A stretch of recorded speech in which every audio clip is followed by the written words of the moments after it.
जैसा कि आप सभी को पता है कि यहाँ पर मेंस आंसर राइटिंग सेशन हमने आप सभी के साथ मिलकर स्टार्ट किया था।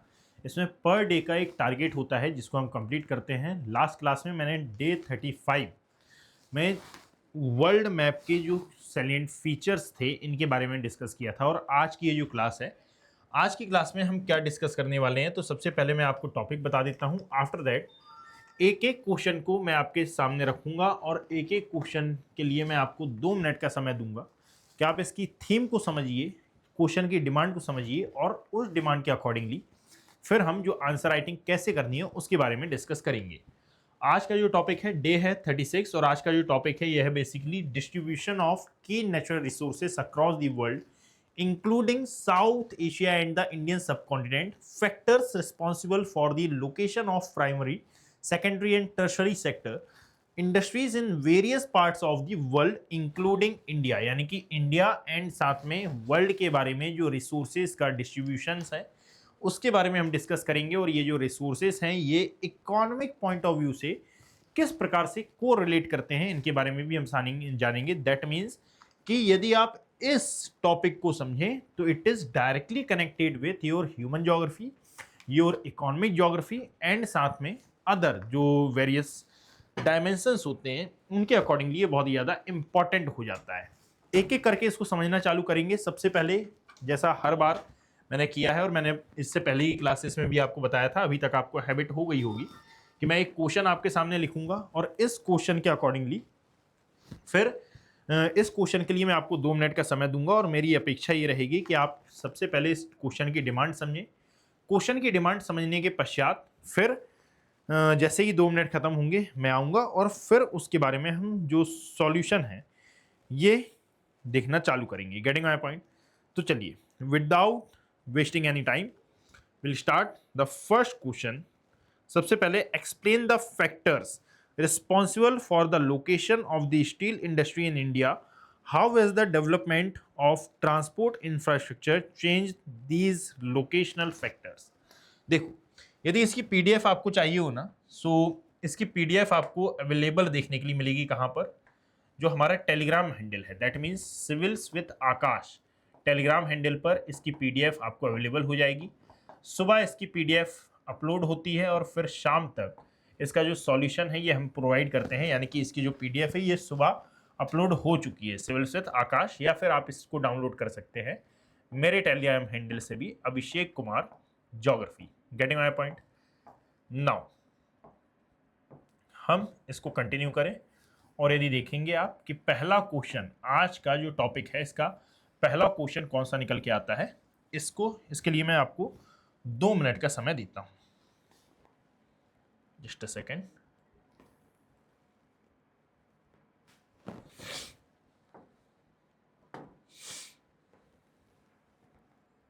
देखो,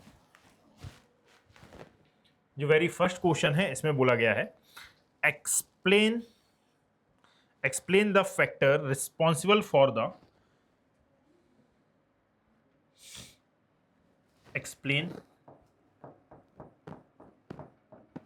the factors explain the factors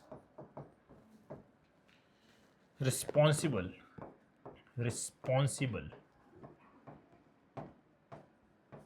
for the location of the steel industry in India. Steel industry in India,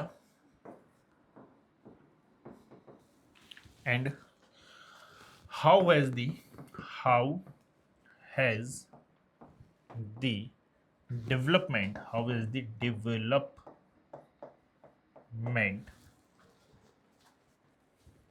development of transport how has the development of transport infrastructure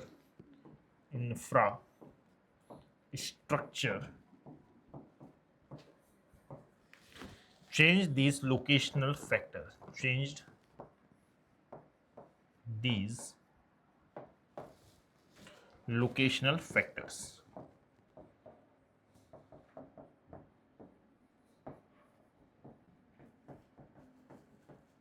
ठीक, ये क्वेश्चन है 2024 में ये आया हुआ है। बताइए, you have only 2 minutes for understand this question, और आपको ये बताना है कि इसकी थीम क्या है, और यदि आपको ये आंसर राइटिंग में आ जाता तो आप इसकी आंसर राइटिंग कैसे करते।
देखिए, क्या समझ में आया इस क्वेश्चन से? जब आप इस क्वेश्चन को ध्यान से देखेंगे तो आपको मालूम चलेगा कि एक्चुअली में इसमें 3 थीम्स हैं, है ना, यानी कि 3 फैक्टर्स ऐसे हैं जो कि बहुत ही ज़्यादा इंपॉर्टेंट है। सबसे पहले यहाँ पर पूछा गया है इंडस्ट्रीज़ के बारे में, स्टील इंडस्ट्री। 3 नहीं, और भी निकालना चाहें तो और भी ज़्यादा निकल के आएंगे, बट मेजरली हम यहाँ पर 3 यदि निकालें, सो एक तो स्टील इंडस्ट्री, दूसरा है यहाँ पर जो इंफ्रास्ट्रक्चरल चेंजेस हैं इसके बारे में बातचीत की गई है, और साथ में लोकेशनल फैक्टर्स के बारे में यहाँ पर डिस्कशन किया गया है। बात समझिए। अब यहाँ पर जब इंडस्ट्री की बात आएगी तो यहाँ पर एक बार पढ़ो ध्यान से, explain the factor responsible for the location of the steel industry in India, getting my point? How has the development of transport infrastructure change this locational factor? getting my point? यानी कि यदि आप क्वेश्चन की demand देखेंगे तो वहां पर ये पूछ रहा है, यहां पर पूछने का मतलब ये है कि भाई अलग अलग क्षेत्रों में क्या अलग अलग प्रकार के खनिज आपको पृथ्वी पर देखने के लिए मिलेंगे। या फिर मैं आपसे एक सिंपल सा क्वेश्चन कर लेता हूं कि यदि आप वर्ल्ड के सिनेरियो में देखते हैं और यदि आप इंडिया के सिनेरियो में देखते हैं, तो क्या इंडिया में हर जगह पर एक सा जो मेटलिक मिनरल है ये आपको दिखाई देता है, या फिर वर्ल्ड में क्या एक सा मेटलिक मिनरल हर जगह पर दिखाई देता है? In simple words answer is no. जब आप वर्ल्ड मैप को स्टडी करते हैं, जैसे कि लाइक यदि मैं इस अफ्रीका के बारे में बातचीत कर रहा हूं आपसे कि भाई ये है हमारा अफ्रीका कॉन्टिनेंट वाला सेक्शन, आगे की ओर आएंगे तो ये गल्फ कंट्रीज वाला सेक्शन आपको देखने के लिए मिलेगा, ये हमारा इंडियन सब कॉन्टिनेंट वाला एरिया, यहाँ पर साउथ ईस्ट एशिया आता है, ये आती हैं कोरियन कंट्रीज, यहाँ पर आता है कामचटका का पेनिनसुला, ऊपर आपको यूरोप देखने के लिए मिलेगा, ये है इटली, यहाँ पर आता है पोर्चुगल, स्पेन, ये है डेनमार्क, यहाँ आएंगे तो that is Norway, Sweden and Finland वाला सेक्शन, ये कंप्लीट एरिया। जो आप और आगे आते हैं तो that is south America continent वाला सेक्शन यहाँ दिखाई देगा, ऊपर की ओर मैक्सिको गल्फ, एंड यहाँ पर हडसन बे, और ये है हमारा अलास्का वाला एरिया, एंड यह है कैलिफोर्निया वाला section. Are you getting my point? आप जरा देखिएगा कि यहाँ पर यदि इस ज्योग्राफिकल मैप को आप स्टडी करते हैं, ये तो कंप्लीट कर देता हूँ एक बार में, इस ज्योग्राफिकल मैप है। अच्छा, आपको ये ज्योग्राफिकल मैप बनाना पड़ेगा क्या? बिल्कुल बनाना पड़ेगा, क्योंकि यहाँ पर ना वर्ल्ड और इंडिया दोनों की बात हुई है, और वर्ल्ड और इंडिया में अलग अलग एरिया में पाए जाने वाले जो मिनरल्स हैं इनकी बात की गई है। तो मेरा आपसे सिंपल क्वेश्चन है कि जरा सोचिए कि वर्ल्ड में क्या हर एक एरिया में क्या एक से मेटलिक मिनरल्स आपको देखने के लिए मिलते हैं? क्या एक से जो खनिज हैं, धात्विक खनिज हैं, ये आपको देखने के लिए मिलते हैं? नहीं। यहाँ पर आता है यूएसए वाला सेक्शन, यूएसए में आप देखोगे कि जो आयरन ओर है ये थोड़ा सा मिलेगा, यहाँ पर आयरन ओर की प्रधानता मिलेगी, हमारे यहाँ कोयले की प्रधानता मिलेगी, इस एरिया में जाते हैं तो आपको जो पेट्रोलियम एंड क्रूड ऑयल वगैरह हैं ये देखने के लिए मिलेंगे। चाइना में कॉपर मिलेगा, यानी कि अलग अलग एरिया में जो अलग अलग प्रकार की चीज़ें हैं ये आपको देखने के लिए मिलता है। जैसे लिथियम की यदि हम बात करें तो ये चिली, अर्जेंटीना, ऑस्ट्रेलिया, बोलीविया, इन सेक्शंस में आपको ज़्यादा दिखाई देता है। और यदि हम जैसे उसकी रेयर अर्थ मिनरल्स की हम बात, यूएसए है, चाइना है, वियतनाम है ना, ग्रीनलैंड वाला एरिया है यहाँ पर, यानी कि अलग अलग वर्ल्ड के अलग अलग एरिया में जो मिनरल्स हैं ये अलग अलग पाए जाते हैं। हर एक एरिया में ऐसा नहीं है कि बिल्कुल सेम मिनरल आपको देखने के लिए मिले। ये सब कुछ क्यों होता है? ये सब कुछ यदि आपने देखा हो कि जियोलॉजिकल टाइम ऑफ अर्थ में आप देखते हो कि जियोलॉजिकल टाइम ऑफ अर्थ के बारे में जब हम स्टडी करेंगे तो आपको मालूम चलेगा कि भाई साहब यहाँ पर जो सॉलिडिफिकेशन की प्रोसेस है ये एक अलग प्रकार से घटित हुई है। दूसरी बात यह है कि असल में इनका जो टाइम पीरियड है ये भी डिफरेंट है टाइम पीरियड। तीसरी बात यहाँ पर आ जाती है कि यहाँ पर पाई जाने वाली जो रॉक्स हैं ये भी बहुत ज़्यादा डिफरेंट है। साथ में इनकी जियोलॉजिकल या फिर जोग्राफिकल जो लोकेशन है, जोग्राफिकल लोकेशन मतलब कि भाई यहाँ पर रेनफॉल कैसी होती है, यहाँ पर जो वेदरिंग कंडीशन है ये कैसी है, यहाँ पर क्लाइमेट कैसा है, ये भी बहुत हद तक डिपेंड करता है। दैट मीन्स कि आपको अपने आंसर की जो स्टार्टिंग है ये ऐसे करनी है कि भाई अर्थ पर जो अर्थ पर हर एक लोकेशन पर आपको एक सा जो रिसोर्सेस हैं या फिर यूँ कहा जाए कि जो इंडस्ट्रियल रिसोर्सेस हैं ये नहीं मिलते हैं। अलग अलग एरिया में आपको अलग अलग प्रकार के जो रिसोर्सेस हैं ये देखने के लिए मिलेंगे।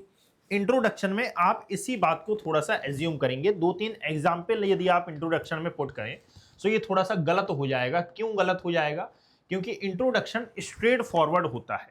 इंट्रोडक्शन में आप एग्जाम्पल पुट मत करना है। कई लोग इंट्रोडक्शन में ही एग्जाम्पल पुट कर देते हैं। जब आप मेन बॉडी की बात करो, मेन बॉडी में जहां पर आप ये समझाओगे कि भाई वर्ल्ड में अलग अलग एरिया ऐसे हैं जहां पर अलग अलग प्रकार के जो कंपोनेंट्स हैं या फिर अलग अलग प्रकार के जो मिनरल्स हैं रीजन वाइज अलग अलग होते हैं। जैसे आयरन ओर की बात करोगे, ऑस्ट्रेलिया है, ब्राज़ील है, यहीं देखें तो इंडिया है, चाइना है ना, रशिया है, यूक्रेन है। इसमें यदि आप कॉपर की बात करें तो चिली है, पेरू है और यूएसए है।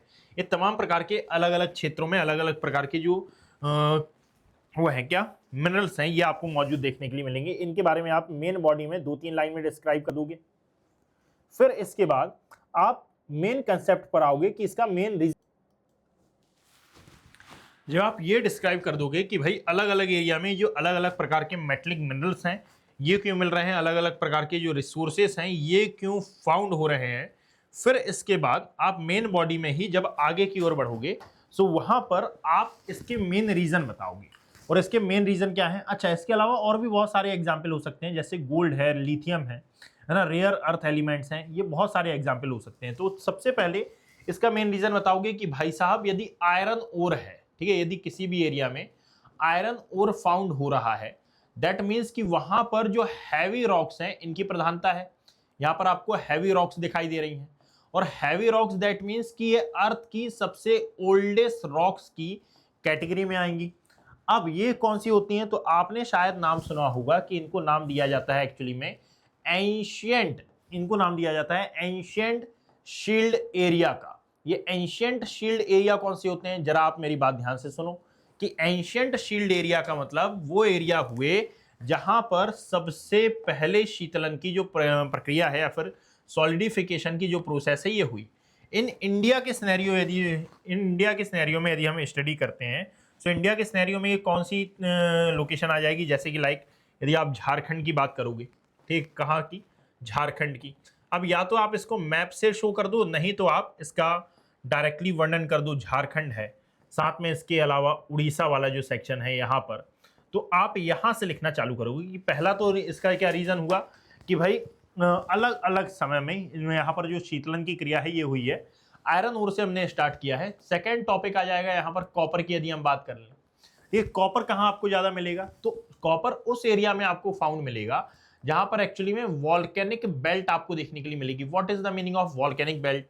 That means in previous time यहाँ पर किसी ना किसी प्रकार की जो वॉल्केनिक एक्टिविटी है ये घटित हुई हो तो इसको नाम दिया जाता है वॉल्केनिक बेल्ट का। जैसे लाइक यदि आप इंडिया में देखोगे तो ये कहाँ पर मिलता है वॉल्केनिक बेल्ट? ये आपको दक्कन प्लेट्यू पर देखने के लिए मिलेगा। इसके अलावा यदि आप वॉल्केनिक बेल्ट की बात करोगे तो नो डाउट कि ये ट्रांस हिमालय में भी है, लेकिन ट्रांस हिमालय में क्या कॉपर मिलता है? बिल्कुल मिलता है, उतनी ज्यादा मात्रा में नहीं, लेकिन कुछ थोड़ा बहुत तो मिलता ही है। वर्ल्ड वाइड भी इसके जो एग्जाम्पल हैं ये आपको पुट करने होंगे, इसलिए जब भी आप कॉपर की बात करें तो वहां पर आप लिखना कि भाई चिली। अब चिली कहां पर आएगा? तो देखो ये है वर्ल्ड मैप, ये इस वर्ल्ड मैप में चिली कहां पर आ रहा है, इस वर्ल्ड मैप में पेरू कहां आ रहा है, यूएसए कहां आ रहा है, चाइना कहां आ रहा है ना, जो डेमोक्रेटिक रिपब्लिक ऑफ कॉन्गो है ये कहां आ रहा है। तो देखो यहां पर ये है साउथ अमेरिका कॉन्टिनेंट का मैप, यहां पर आपको दिखाई देता है चिली, इसके ऊपर दिखाई देता है पेरू वाला एरिया, ये डेमोक्रेटिक रिपब्लिक ऑफ कॉन्गो यहां पर आ जाएगा, यूएसए ये है। ये ऐसी जो लोकेशन है ये आपको मैप में शो करनी है। क्यों? क्योंकि ये आपके आंसर को थोड़ा वैल्यूएबल बनाते हैं, थोड़ा सा स्मार्ट बनाते हैं। वो समझ पाते हैं कि भाई ज्योग्राफी को बस आपने पढ़ा नहीं है, बल्कि ज्योग्राफी को आपने जिया है, ताकि जो आपका आंसर है ये बहुत सुव्यवस्थित और टू द पॉइंट लगे। तो यहां पर याद रखना कि ह्यूमन ज्योग्राफी और इकोनॉमिक ज्योग्राफी में जनरली ये लगता है कि यार इसमें मैप की क्या ही वैल्यू होगी, बट इसमें मैपिंग की बहुत ज्यादा वैल्यू होती है। आप इस बात को अच्छे से नोट करिएगा। Getting my point? इसके बाद सबसे पहले हमने कॉपर के बारे में देखा, फिर हमने आयरन ओर के बारे में देखा। यहां पर पेट्रोलियम की यदि हम बात करें तो आपको ये बात मालूम होगी कि पेट्रोलियम एक्चुअली में जिन रॉक्स में मिलता है वो कौन सी है? वो है हमारी सेडिमेंट्री रॉक। यदि पेट्रोलियम की हम बात कर रहे हैं, ठीक है, या फिर हम क्रूड ऑयल की बात कर रहे हैं, या फिर हम फॉसिल फ्यूल की हम बात कर रहे हैं, तो ये आपको मेनली देखने के लिए मिलेगा सेडिमेंट्री रॉक में, सेडिमेंट्री रॉक में। और सेडिमेंट्री रॉक किस एरिया में मिलेगी? क्या सेडिमेंट्री रॉक बहुत सॉलिड एरिया में मिल सकती है? नहीं। क्या सेडिमेंट्री रॉक आपको वॉल्केनिक एरिया में मिल सकती है? नहीं। बल्कि एक्चुअली में जहां पर इनके सेडिमेंट जाकर इकट्ठे होंगे, जहां पर ये जाकर पूरे पूरे एकत्र होंगे, ठीक है, जहां पर ये कंबाइंड होंगे, जहां सेडिमेंटेशन की प्रोसेस होगी, उस एरिया में ये सेडिमेंट्री रॉक मिलेंगी। और जिस भी एरिया में सेडिमेंट्री रॉक मिलेंगी वहां पर फॉसिल फ्यूल मिलेगा। अब यहां पर यदि हम पेट्रोलियम की बात कर रहे हैं तो क्या हम यहां पर कोल की भी बात कर सकते हैं? कोयले की बिल्कुल कर सकते हैं। और कोयला कब बना था? ये कार्बोनिफेरस एरा में। तो इसको आप कार्बोनिफेरस एरा से कनेक्ट करोगे, और कार्बोनिफेरस एरा से कनेक्ट करते हुए इसके बारे में आप स्टडी करोगे। जो फॉरेस्ट डिपॉजिट्स है इसके बारे में आप यानी स्टडी करोगे। यहीं पर कुछ साइंटिफिक टर्म्स का भी आप यूज कर सकते हो, जैसे कि लाइक जो ग्लोसॉप्टेरस वेजिटेशन की हम बात करते हैं, उसकी भी आप यहाँ पर बात कर सकते हो कि ग्लोसॉप्टेरस वेजिटेशन के ही जो कार्बोनाइजेशन है उसकी प्रोसेस के कारण एक्चुअली में कोल बना, और साथ में अलग अलग प्रकार के जो कंपोनेंट्स हैं ये आपको बनते हुए देखने के लिए मिले। जब लिथियम की बात करेंगे तो लिथियम जनरली उस एरिया में मिलता है जहां पर आपको सॉल्ट लेक्स दिखाई देती हैं। दैट इज वाई जो लद्दाख वाला रीजन है वहां पर आप देखेंगे कि जो सांगपो लेक वगैरह है उसके आसपास आपको लिथियम के एविडेंसेस मिलते हैं। तिब्बतियन प्लेट्यू वाला जो रीजन है वहां पर लिथियम के एविडेंसेस मिलते हैं। तो जहां पर भी सॉल्ट लेक्स होंगी वहां पर आप याद रखिएगा कि वहां आपको लिथियम के जो एविडेंस हैं ये मिल सकते हैं। ये आपको छोटे छोटे पॉइंट्स के थ्रू एक्चुअली में डिस्क्राइब करते जाना है। रेयर अर्थ की बात करोगे तो ये इग्निशियस रॉक में मिलती हैं। तो यहाँ पर कंटेम्पररी एंगल आएगा, फिर यहाँ पर फिर जोड़ा जाएगा करंट अफेयर। और करंट अफेयर कैसे जोड़ा जाएगा? जैसे यदि लिथियम की आप बात करें तो लिथियम का करंटली यूज किस में हो रहा है? दिमाग लगाओ, ये ईवी इवोल्यूशन में, ठीक है, जो ईवी रिवॉल्यूशन हो रहा है उसमें इसका यूज हो रहा है। तो आप ऐसे एक एक कंपोनेंट को एक्चुअली में करंट अफेयर के थ्रू भी जोड़ेंगे। अब एक एक कंपोनेंट मतलब कि अलग से नहीं लिखना है। जहां आयरन ओर लिखा उसके बारे में करंट अफेयर, रेयर अर्थ लिखा तो उसके बारे में करंट अफेयर। रेयर अर्थ का करंट अफेयर क्या होगा? जैसे सेमीकंडक्टर जो चिप्स हैं ये बनाने में इसका यूज हो रहा है। अब जब इसके बारे में आपने वर्णन किया है और क्वेश्चन की डिमांड भी क्या है, क्वेश्चन की डिमांड यदि आप समझेंगे, जस्ट अ सेकंड इसको ऊपर कर देता हूं मैं, यदि क्वेश्चन की डिमांड भी आप समझेंगे तो यहां पर क्या बोला गया है कि लोकेशनल एनालिसिस, लोकेशनल फैक्टर्स के बारे में बातचीत की गई है। अब लोकेशनल फैक्टर के जरिए लोकेशनल फैक्टर में यह भी आ जाएगा कि भाई साहब इस वर्ल्ड मैप में यदि आप देखोगे, इस वर्ल्ड मैप में इस एरिया में अकर करता है क्या? वियतनाम। क्या अकर करता है? वियतनाम। और ये जो वियतनाम है ना बच्चे, इसके बारे में याद रखो कि एक्चुअली में वियतनाम नहीं, सॉरी ताइवान, ठीक है, वियतनाम यहां कहां आ गया, ये यहां पर अकर करता है ताइवान। और ताइवान अभी प्रेजेंट टाइम में वर्ल्ड का सबसे बड़ा सेमीकंडक्टर या फिर जो सेमीकंडक्टर चिप्स होती हैं इनका मार्केट है प्रेजेंट टाइम में, सबसे बड़ा मार्केट। अब जब ये सबसे बड़ा मार्केट है तो आप देखोगे कि यूएस भी इस पर डोमिनेंस क्रिएट करना चाहता है, चाइना भी इस पर डोमिनेंस क्रिएट करना चाहता है, इंडिया डोमिनेंस क्रिएट नहीं करना चाहता है, इंडिया अच्छे रिलेशन बनाना चाहता है। इसी की हेल्प से इसने गुजरात में एक सेमीकंडक्टर प्लांट भी लगाया है हमने। तो ये क्या है, करंट अफेयर का पार्ट है। रेयर अर्थ एलिमेंट की बात करोगे तो रेयर अर्थ एलिमेंट को लेकर एक्चुअली में ग्रीनलैंड के साथ डिस्प्यूट है यूएस का, डेनमार्क के साथ डिस्प्यूट है, इसको लेकर मैक्सिको के साथ डिस्प्यूट है, कनाडा के साथ प्रेजेंट टाइम में डिस्प्यूट बढ़ गया है। तो ये क्या है, ये इसके करंट अफेयर के पार्ट हैं। यदि आप आयरन ओर की बात करोगे तो आयरन ओर में भी करंट अफेयर आपको जोड़ना होगा। कॉपर ग्रीन एनर्जी से संबंधित है, कोबाल्ट बैटरी से संबंधित है, जो निकेल है ये इलेक्ट्रिक व्हीकल से संबंधित है। फिर यहां पर यदि आप इंडिया का पर्सपेक्टिव देखोगे तो इंडिया में भी अलग अलग एरिया में ये जो अलग अलग प्रकार के कंपोनेंट्स हैं ये आपको दिखाई दे रहे हैं। जैसे कि लाइक यदि मैं इंडिया की बात कर रहा हूं, एक नई स्लाइड में यहां पर लेता हूं, देखिएगा इंडिया के मैप में। अब ये वाला जो रीजन मैं बना रहा हूं ये है हिमालयन रीजन, और हिमालयन रीजन में यदि आप बात करोगे सो क्या मेनली ये इन मेटलिक मिनरल या फिर इन कंपोनेंट के लिए ज्यादा फेमस है, ये साउथ वाला पार्ट। Answer is no. यहां पर यदि आप देखें तो कौन कौन से रीजन आते हैं जो कि मेनली इन कंपोनेंट्स के लिए फेमस माने जाते हैं। जस्ट अ सेकेंड, देखिए इसमें मेनली कंपोनेंट, इसमें मेनली स्टेट्स आते हैं। एक तो ये हो गया झारखंड वाला सेक्शन, दैट इज झारखंड, ठीक है। झारखंड के अलावा इसी के नीचे जब आप आओगे तो आपको देखने के लिए मिलेगा उड़ीसा वाला सेक्शन, ठीक है। यहीं पर यदि आप देखें तो ये है हमारा महाराष्ट्र वाला सेक्शन, ठीक है, ये है महाराष्ट्र वाला एरिया। और यहाँ पर और अंदर की ओर आओगे तो ये है तेलंगाना वाला एरिया, ठीक है, तेलंगाना। इसके अलावा यदि आप और आगे आते हैं सो यहाँ पर आता है राजस्थान वाला सेक्शन। ये वो एरिया है इंडिया के जहां पर आपको मेटलिक मिनरल थोड़ा सा ज्यादा एनरिच देखने के लिए मिलेगा, जहां पर मेटलिक मिनरल आपको थोड़ा सा ज्यादा देखने के लिए मिलेगा, यानी कि झारखंड है, उड़ीसा है ना, छत्तीसगढ़ है, और इसके अलावा यदि आप देखेंगे राजस्थान है, वेस्ट बंगाल है ना, मुंबई के पास आपको पेट्रोलियम मिलता है। दैट मीन्स अलग अलग एरिया है इंडिया के जहां पर अलग अलग प्रकार के जो कंपोनेंट्स हैं ये दिखाई देते हैं। उनके बारे में वर्णन करूं, जैसे कि लाइक यदि कोयले की बात हो रही है तो कोयला मिलेगा आपको मेनली कहां पर, इंडिया में। यदि आप कोयले की बात कर रहे हो तो झारखंड में मिलेगा। यदि आप बात कर रहे हैं तो उड़ीसा में मिलेगा। इसके अलावा वेस्ट बंगाल में आपको दिखाई देता है ना। पेट्रोलियम की बात कर रहे हो तो ये मुंबई में मिलेगा। हिमालयन रीजन में फिर आ जाता है आसाम, डिब्रूगढ़ में इसके प्रयास हुए हैं। ये सब कुछ आपको लिखना होगा। केजी बेसिन में आपको देखने के लिए मिलता है ये कोयला वगैरह। यदि आप लिथियम की बात कर रहे हैं तो जम्मू एंड कश्मीर में आएगा। रेयर अर्थ एलिमेंट की बात कर रहे हैं केरला कोस्ट पर आएगा, क्यों, क्योंकि यहाँ पर मोनोजाइट सैंड मिलती है। तो यहाँ पर फिर वैल्यू एडिशन के लिए आप इस मैप का यूज करेंगे और साथ में ये जो तमाम प्रकार के अदर फैक्ट्स हैं इनके बारे में आप लिखोगे। दैट मीन्स आपका जो सिनेरियो है ये ऐसा होना चाहिए कि सबसे पहले जियोलॉजी, जियोलॉजी के बाद फिर आप आओगे रिसोर्सेज पर, जियोलॉजी देन रिसोर्सेज, फिर यहां पर इंडस्ट्री, इंडस्ट्री के बारे में लिखोगे। इंडस्ट्री के पश्चात फिर आप एम्प्लॉयमेंट, एम्प्लॉयमेंट के बाद अर्बनाइजेशन। इन सभी को आप एड ऑन करते जाओगे। यानी कि कहने का मतलब ये कि क्वेश्चन को थोड़ा सा क्रिटिकल, सॉरी, क्वेश्चन को थोड़ा एनालिटिकली हमको डाइवर्सिफाई करना है। I you getting my point? इस बात को आप याद रखिएगा। नाउ आगे आएंगे हम, और आगे आने पर अब एक एक जो पॉइंट है इसको हम देखेंगे, ठीक। अब यहां पर देखिए जो सेकंड क्वेश्चन है उस पर हम आते हैं। और what is the second question?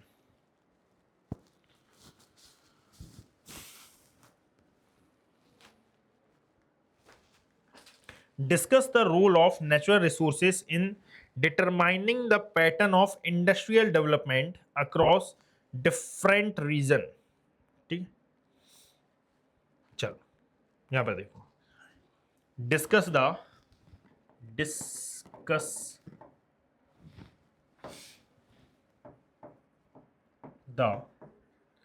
role of natural resources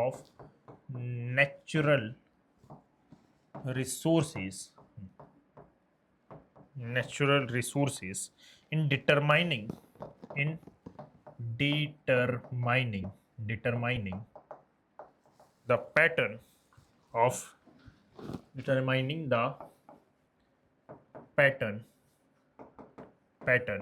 of industrial development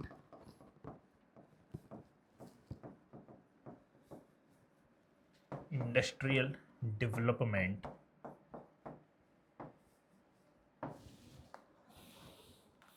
across different region,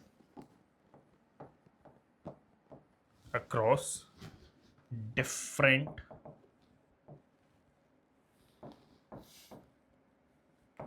regions. ठीक है, question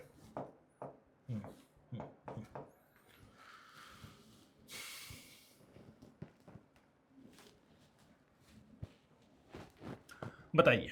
you have only 2 minutes for understand this question. Your time starts now.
Now देखिए, क्या क्वेश्चन में कोई different है? क्या question में कोई डिफरेंस है? इसमें भी पूछा गया है कि discuss the role of natural resources in, तो सबसे पहला हुआ क्या, हमारा जो फर्स्ट पॉइंट होता है यह है नेचुरल रिसोर्सेज के ऊपर. पहला हुआ natural resources in determining the pattern of industrial development, ठीक है, और different reason.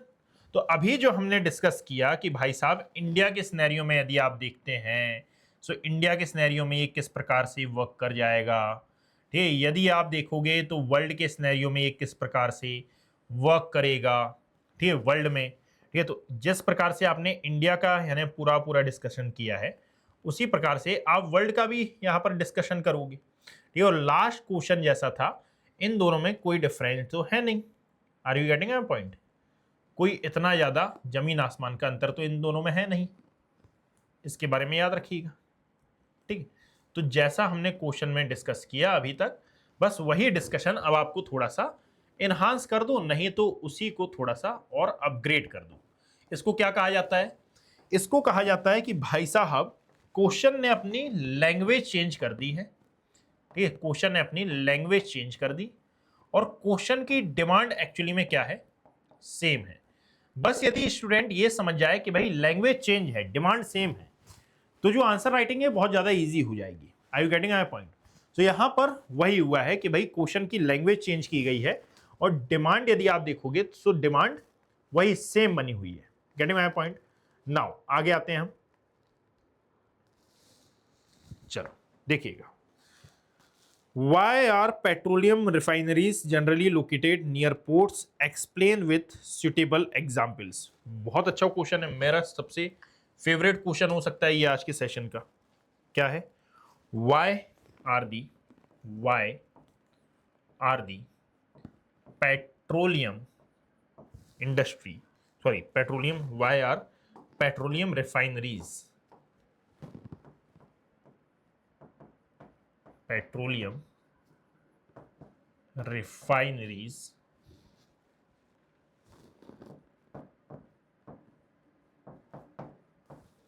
generally located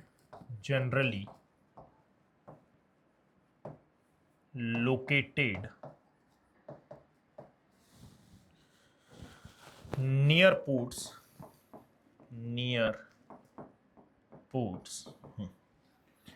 Explain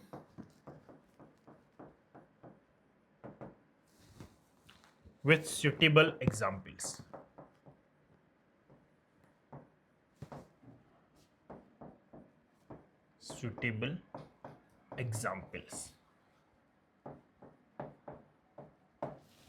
ठीक है, क्वेश्चन है, you have only 2 minutes to understand this question.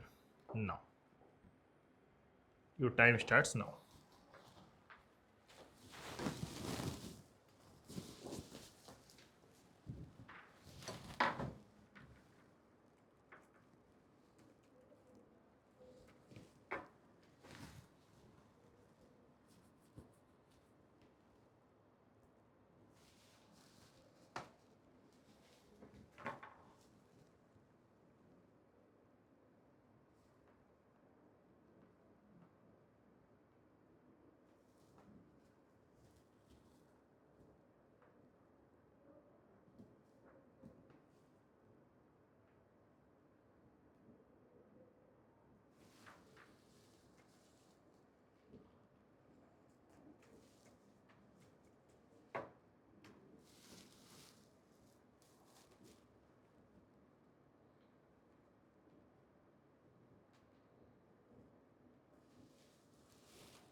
इसमें पूछा गया है कि पेट्रोलियम रिफाइनरीज सामान्यतः बंदरगाहों के निकट क्यों स्थापित की जाती हैं, उपयुक्त उदाहरणों सहित स्पष्ट कीजिए। इंडस्ट्रियल लोकेशन इसकी थीम है, नहीं समझ में आ रहा है तो वैसे बहुत इजी टू अंडरस्टैंड क्वेश्चन है।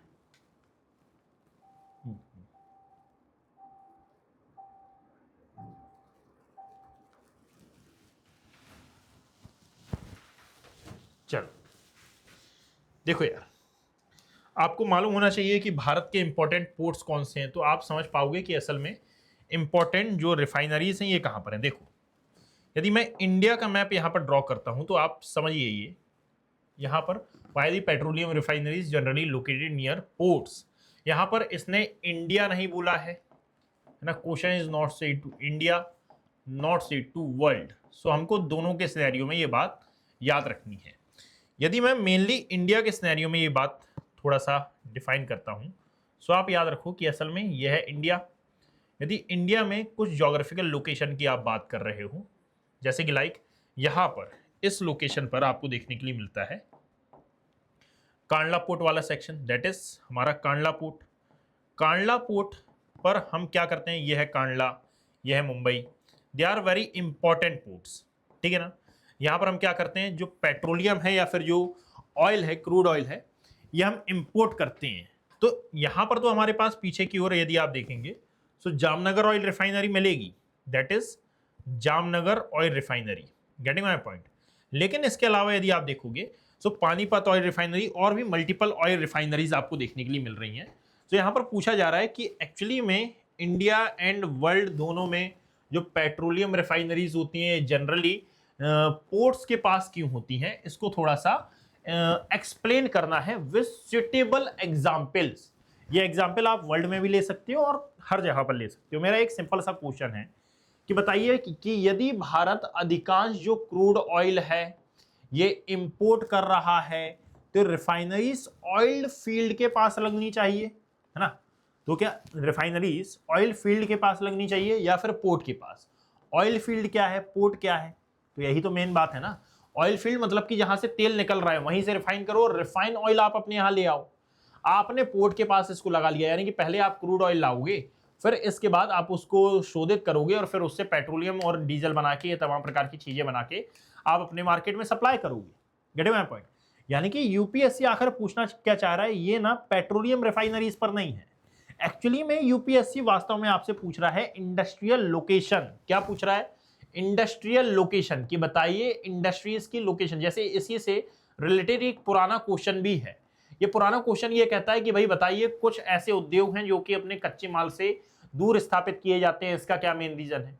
तो बस वही ये क्वेश्चन कह रहा है, यानी कि क्वेश्चन ने अपनी लैंग्वेज चेंज की है, क्वेश्चन की डिमांड सेम है। सबसे पहले इंडस्ट्रियल लोकेशन, आपको ये वर्ड याद रखना है क्योंकि क्वेश्चन की मेन डिमांड यही है। क्योंकि नियर पोर्ट का मतलब ही क्या हुआ, पोर्ट बेस्ड इंडस्ट्रीज की यहां पर बात हो रही है। सो ये जो पेट्रोलियम इंडस्ट्री है या फिर ये जो रिफाइनरीज इंडस्ट्रीज हैं, they are port based industries. यहां पर पोर्ट होगा वहां पर, अब क्यों होगा, क्योंकि हम इंपोर्ट यहां पर कर रहे हैं क्रूड ऑयल का। Getting my point.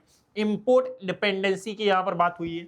साथ में ट्रांसपोर्टेशन कॉस्ट, लॉजिस्टिक और एनर्जी सिक्योरिटी, इन सभी के मुद्दों से जुड़ा हुआ ये प्रश्न है। सबसे पहले समझना कि क्रूड ऑयल है, क्रूड ऑयल एक्चुअली में रिफाइन होता है, इसी से बनता है पेट्रोल, डीजल, एलपीजी, केरोसिन, साथ में जो नाफ्ता है और पेट्रोकेमिकल, ये सब कुछ इससे बनता है। किससे? क्रूड ऑयल से। असल में रिफाइनरीज पोर्ट के पास क्यों होती हैं, फिर आप ये एक्सप्लेन करना चालू करो। तो सबसे पहले आपका क्या आया? सबसे पहले आया आपका इंट्रोडक्शन। इंट्रोडक्शन में आपने ना एक क्वेश्चन का आंसर दिया कि भाई अलग अलग एरिया में जो इंडस्ट्रीज हैं ये अलग अलग सेक्शन, जो लोकेशन है इस पर आधारित होती हैं। और यहां पर आपने समझाया कि क्वेश्चन में जो लोकेशनल एनालिसिस की बात की गई है वो कैसे है। यानी कि सबसे पहले आप ये देखो कि क्रूड ऑयल की इंडिया लगभग 80% ऑफ जो क्रूड ऑयल है ये इंपोर्ट करता है, इसलिए जहाज सीधे पोर्ट पर आते हैं। अगर रिफाइनरीज पोर्ट से दूर होंगी, जो ट्रांसपोर्टेशन कॉस्ट है ये बढ़ेगी। अब मेन बॉडी में जब आप आओगे तो मेन आपने ना क्वेश्चन की जो डिमांड है ये एक लाइन में समझा दी, 4 लाइन में समझा दी। फिर आएंगे हम मेन बॉडी पर, और मेन बॉडी में ना फिर आप या तो वर्ल्ड मैप बना लो या इंडिया का मैप बना लो। इंडिया का मैप बना लो तो ज्यादा बेटर है, ठीक है। वर्ल्ड मैप में थोड़ी सी मिस्टेक होने का खतरा रहता है, और उस सामने वाले कॉपी चेक करने वाले जो पर्सन है उनकी एक्सपेक्टेशन थोड़ी बढ़ जाती है। सो यहाँ पर एक डायग्राम आपने पुट किया। इस डायग्राम को पुट करने पर अब इंडिया के जो इंपॉर्टेंट पोर्ट्स हैं उनके बारे में आपने यहाँ पर वर्णन कर दिया।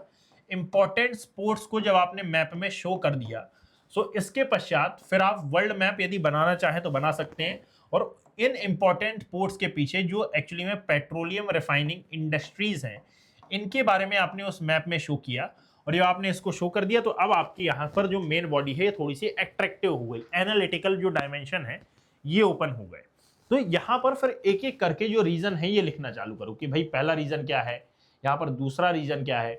सबसे पहला रीजन आप दे सकते हो कि क्रूड ऑयल इंपोर्ट हमारे यहाँ 85% तक हम करते हैं। हमारे यहाँ हमारी जरूरत का अप्रॉक्सीमेटली 50% ही आता है, नहीं 50% ही हम अपने देश से निकाल पाते हैं, नहीं तो पूरा पूरा बाहर से आता है। ट्रांसपोर्टेशन कॉस्ट कम होती है, जो एक्सपोर्ट सुविधा है यानी कि जो रिफाइंड प्रोडक्ट्स हैं ये शिप्स में भरकर इंटरनेशनल मार्केट के थ्रू जब लाए जाते हैं तो यहाँ पर कॉस्ट कम होती है। जामनगर जैसी जो रिफाइनरीज हैं ये एक्सपोर्ट हब भी हैं। वाटर की अवेलेबिलिटी है, यानी कि रिफाइनरीज को कूलिंग और साथ में प्रोसेसिंग के लिए बहुत भारी मात्रा में जो पानी है, जो जल है, इसकी आवश्यकता होती है। और बाजू में समुद्र लगा हुआ है, ओशन है, सी है, तो पानी की जो अवेलेबिलिटी है ये ईजी हो जाती है। Getting my point. साथ में कोस्टल एरियाज, यानी जो कोस्टल एरिया हैं ये थोड़े से ठंडे भी माने जाते हैं पानी के कारण ही। पेट्रोकेमिकल ठंडे यानी कि वैसा क्लाइमेटोलॉजी में मत चले जाना।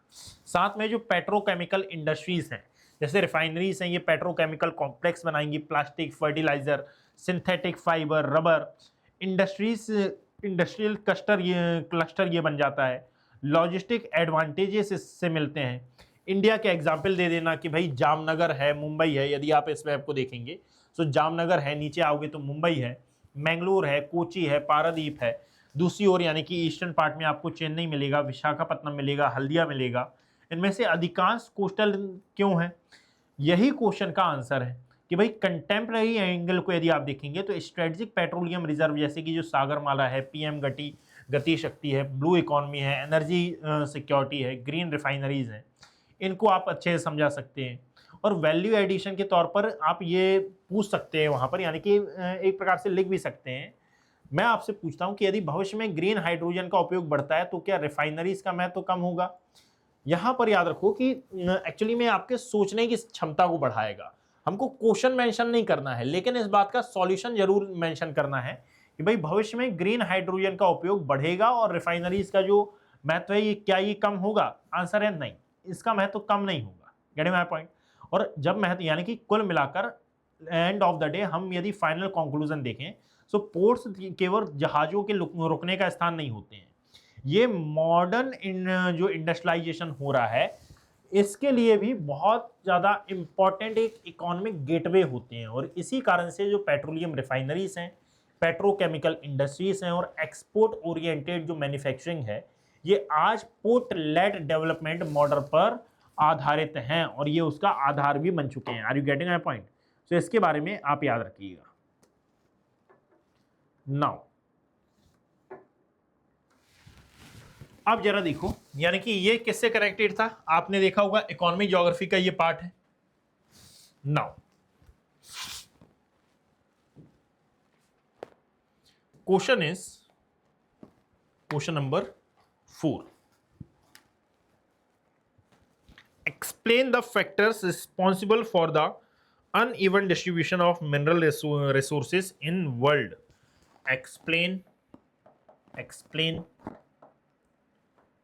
the factors responsible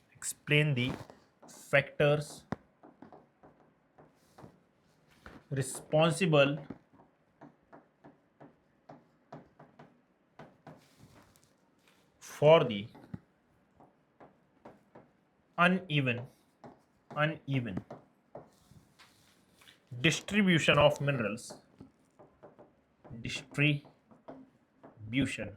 distribution of minerals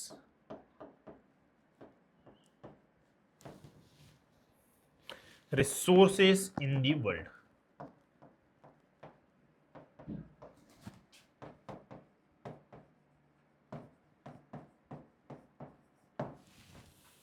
ठीक है, ये क्वेश्चन है। You have only 2 minutes for understand this question. Tell me,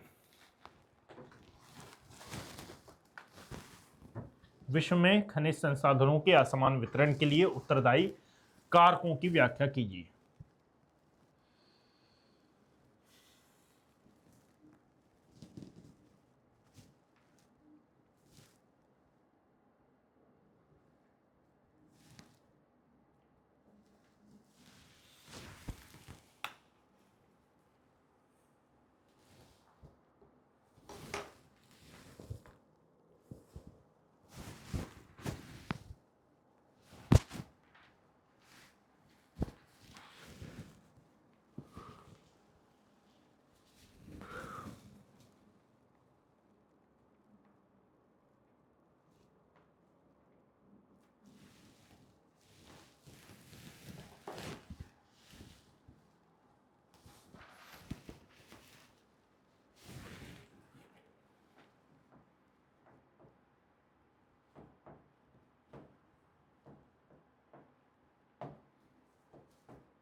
now देखिए, एक्चुअली में यहाँ पर बात हो रही है सबसे पहले तो कि भाई वर्ल्ड में क्या नेचर ने ऐसा किया है कि यार वर्ल्ड में ना सभी को मैं इक्वल रखूंगी। दैट मीन्स यदि मान लो मैं इंडिया को आयरन ओर दे रही हूँ ठीक है। यदि मैं ऑस्ट्रेलिया को आयरन ओर दे रही हूँ तो मैं एक काम करूंगा या फिर एक काम करूंगी कि रेयर अर्थ एलिमेंट मैं ग्रीनलैंड में रखूंगी। ठीक है, यानी कि किसी को कुछ दिया तो किसी से कुछ छीन लिया। ये तो बिल्कुल सही है कि किसी को कुछ दिया तो किसी से कुछ छीन लिया, मगर क्या ऐसा अर्थ में सोच समझकर हुआ है? नहीं। तो अर्थ में जो एंथ्रोपोजेनिक रीजन है ये बाद में इन्वॉल्व हुए। अर्थ में जो नेचुरल प्रोसेस है ये पहले इन्वॉल्व हो गई। यहाँ पर पूछ ये रहा है कि आप ये एक्सप्लेन करिए कि भाई अर्थ में ये जो मिनरल रिसोर्सेस हैं इनका जो डिस्ट्रीब्यूशन है ये अनइवन क्यों है? अनइवन होने का मेन रीजन क्या है? इसके पीछे के कारणों, इसके पीछे के जो फैक्टर्स हैं, जो घटक हैं, इनके बारे में आप वर्णन करिए, क्या कारण है? सो मिनरल रिसोर्सेज का अनइवन डिस्ट्रीब्यूशन क्यों हुआ है? जैसे यदि आप ग्रीनलैंड को देखोगे तो यहाँ पर आपको जो रेयर अर्थ मिनरल हैं या फिर जो क्रिटिकल मिनरल्स हैं ये ज़्यादा देखने के लिए मिलेंगे। गोल्ड साउथ अफ्रीका में ज़्यादा देखने के लिए मिलेगा। यदि आप चिले में देखोगे तो यहाँ पर लिथियम ज़्यादा मिलेगा। ऑस्ट्रेलिया में आयरन ओर ज़्यादा मिलेगा। अरे ऐसा क्यों नहीं हो रहा है कि वर्ल्ड के हर एक एरिया में इक्वल डिस्ट्रीब्यूशन हो रहा है मिनरल रिसोर्सेज का?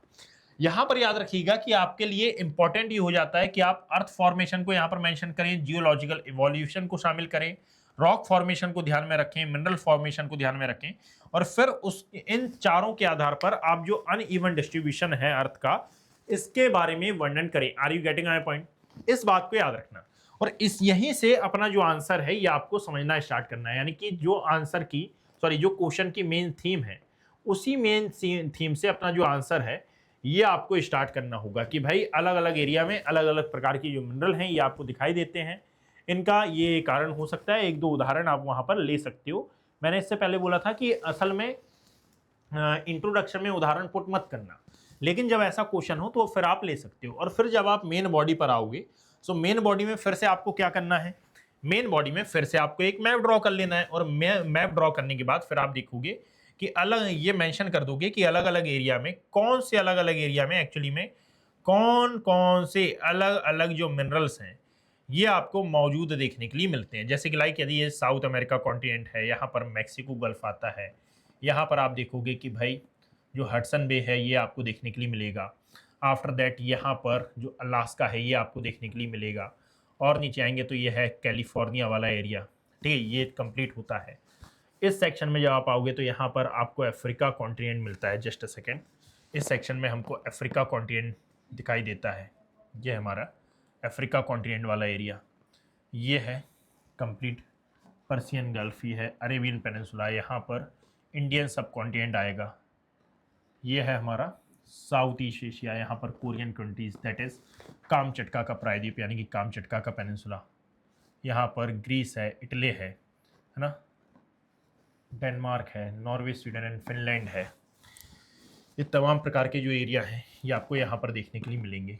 आफ्टर दैट ये पूरा जो यूरोप वाला सेक्शन है ये हमको देखने के लिए मिलता है। ये कंप्लीट होते हुए गेटिंग माय पॉइंट नाउ। यहाँ पर यदि आप देखोगे तो ये है हमारा इंडोनेशिया ग्रुप ऑफ आइलैंड, और आगे आएंगे तो ये है ऑस्ट्रेलिया वाला सेक्शन है ना। ये पूरा जब आपने मैप ड्रॉ कर लिया, मैप ड्रॉ करने के बाद फिर आप अलग अलग जो लोकेशंस हैं इनको आप मैप में शो कर। तो यहां पर देखना कि एक्चुअली में एक वर्ल्ड मैप आप ड्रॉ कर लेना। इस वर्ल्ड मैप के ड्रॉ करने के बाद फिर आपको इसमें बताना क्या है, देखो फिर से पढ़ो क्वेश्चन कि असल में डिस्ट्रीब्यूशन ऑफ मिनरल रिसोर्सेज की अलग अलग एरिया में ये अलग अलग मिनरल क्यों मिल रहे हैं। तो इसके लिए जब आपने जियोलॉजिकल टाइम ऑफ अर्थ पढ़ा होगा तो जियोलॉजिकल टाइम ऑफ अर्थ में आपने ये देखा होगा कि अलग अलग ज्योग्राफिकल एरिया में जो सॉलिडिफिकेशन बोले या फिर जो ज्योग्राफिकल हम एक्टिविटी बोले ये डिफरेंट हुई है।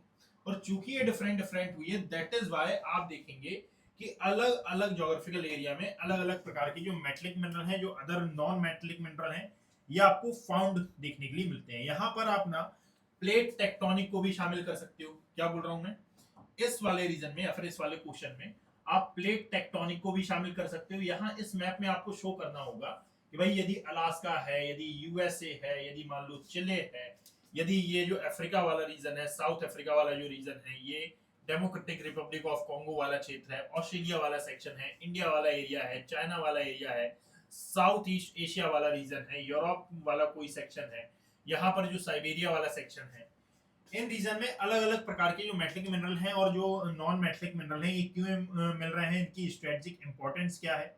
सो यहाँ पर आप इसके रीजन बताओगे, फिर क्या बताओगे, इसके रीजन। और रीजंस में आप किस किस को शामिल कर लोगे, तो सबसे पहले यहाँ पर आ जाएगा जियोलॉजिकल रीजन। क्या आ जाएगा, जियोलॉजिकल रीजन आ जाएगा। इसके बारे में आप 2-3 लाइन लिख देना। जियोलॉजिकल रीजंस में आप कैसे कैसे यहाँ पर डिफाइन करोगे। सबसे पहले यहाँ अलग अलग प्रकार की चट्टानें पाई जाती हैं। क्वेश्चन नंबर 1 याद करो। क्वेश्चन नंबर 1 में हमने क्या देखा था भाई, क्वेश्चन नंबर 1 में मैंने आपको बताया था कि जैसे यदि मान लो आयरन ओर है, तो iron ore heavy metallic mineral में आता है। ये एंशियंट रॉक सिस्टम का पार्ट है। शील्ड रॉक यहाँ पर आपको देखने के लिए मिलेगी।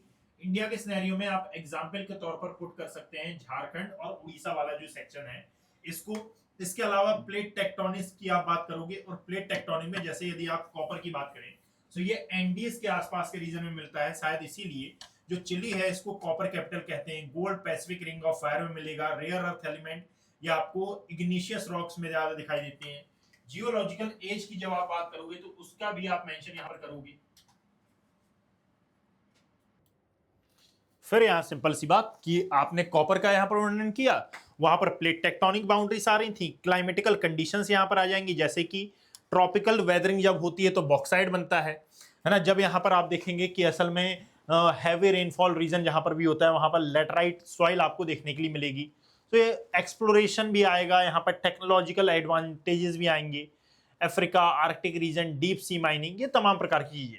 सो वर्ल्ड मैप प्रैक्टिस यहां पर करो। और वर्ल्ड मैप यदि आपने प्रैक्टिस कर लिया और वाकई में यदि आपने वर्ल्ड मैप का अध्ययन कर लिया, इंडिया के मैप का अध्ययन कर लिया, तो बहुत सारे जो क्वेश्चंस हैं ये आपके यूं ही सॉल्व हो जाते हैं। Are you getting my point, मैं क्या समझाने की कोशिश कर रहा हूं आपको, ठीक है।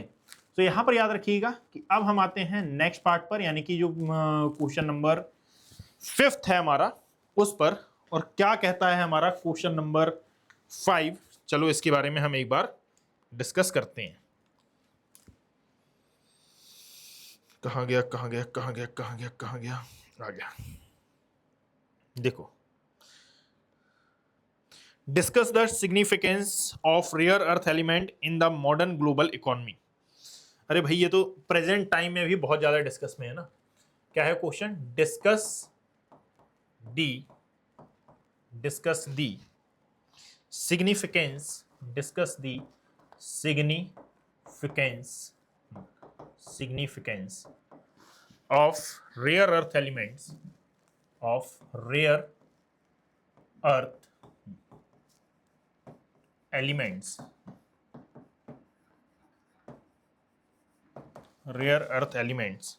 in the modern global economy।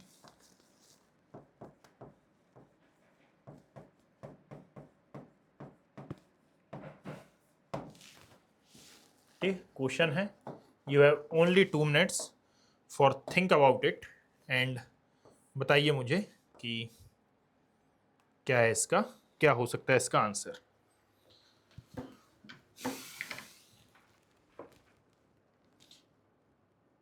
Question की डिमांड बिल्कुल सेम है ना। यहाँ पर मिनरल से रिलेटेड ये क्वेश्चन है, डिमांड बिल्कुल सेम है, ठीक है ना।